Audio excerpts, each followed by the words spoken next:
But I've always caught myself not attending to the emotional qualities of photographic portraits in a way that a lot of people do. When I talk to people about portraits or portrait photographs like Chuck Close's or August Sanders on the wall behind us,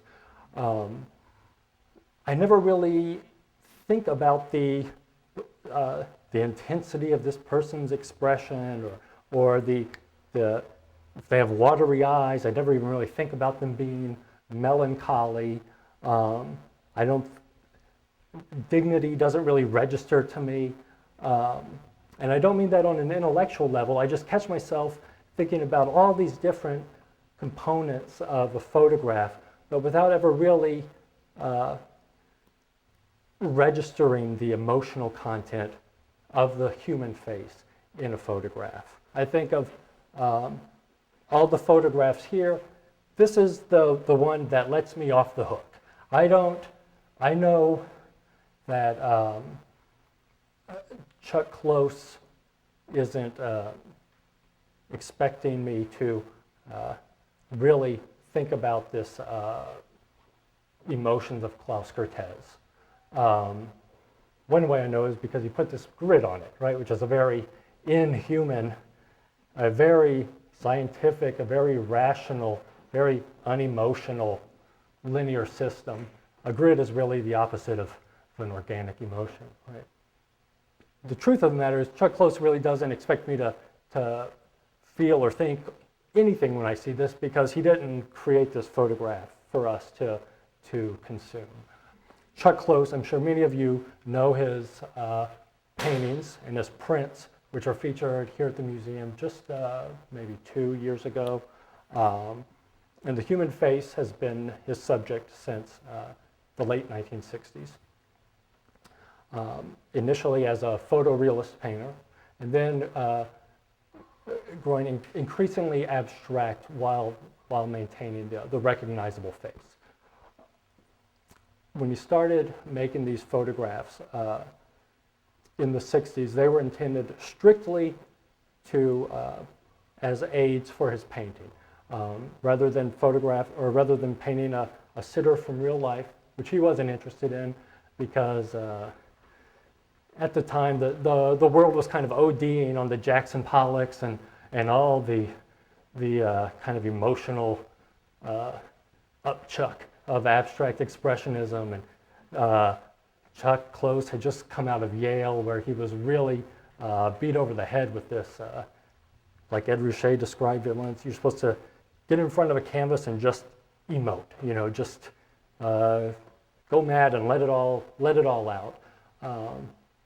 Chuck Close, being a generation younger, was less interested in that, and was looking for kind of the coolest, most impersonal way to make art as a reaction, and I think as a bit of a test to see how far it could go in the other direction. The face, I think, allowed Chuck Close to start painting like a machine, that machine being very specifically the camera. So he had these photographs in his studio, and in a age-old tradition, he applied a grid to the image and used that as a way of transferring mentally one image to another. And we're all familiar with this. With this concept, it helps to organize the space so that you can mentally and visually transpose something that you want to copy. But the paintings came into their own right, and these were tucked away in Chuck Close's studio for years. And we can see that this was not treated like a work of art, and this wasn't treated as anything more important than a reference tool for the artist.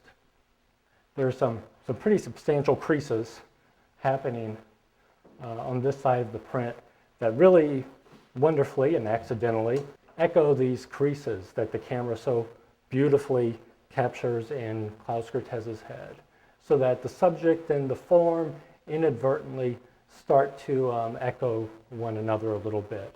This masking tape is definitely not your archival, acid-free, museum-grade artist tape, and it's yellow and it's flaking. And it wasn't until just a few years after this photograph was made, actually, he started making other photographs as independent art objects. He started making big color photos to hang instead of his paintings. And at that point, there started to be more interest in these. Chuck Klaus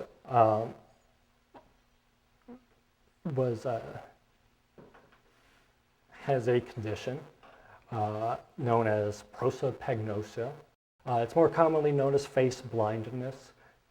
And it's a condition that if I can look at you, make eye contact you this whole talk, and then if I see you on the staircase, I would not recognize you at all. And it's a very newly discovered little glitch in the mind that really does not allow one human to recognize another by face. Chuck Klaus, he's been talking about it a little bit more recently, that he has this condition as well, and he always has. It's not something you get one day. And if you can imagine the confusion of growing up and not knowing that such a thing exists, but that your friends come up to you and say hi, and you're puzzled over who's speaking to you. His family would get Life magazine and other pictorial rags with the illustrations on the front of Truman, I guess. And he says that he would really study these images with great intensity, not looking at the emotion, but looking, these are illustrated photos, or illustrated portraits, looking at how the image was constructed, literally, how it was built, and how these lines and shapes and marks and tones would make a face. And he learned how to read faces as a architectural, formal space. I don't think it's a shortcut to understanding what his work is about, but it does really lend an interesting layer of information that someone who has trouble reading faces, recognizing faces, and has to look at them in a structural and engineering way almost, would be so quick to apply a rectilinear grid across the face.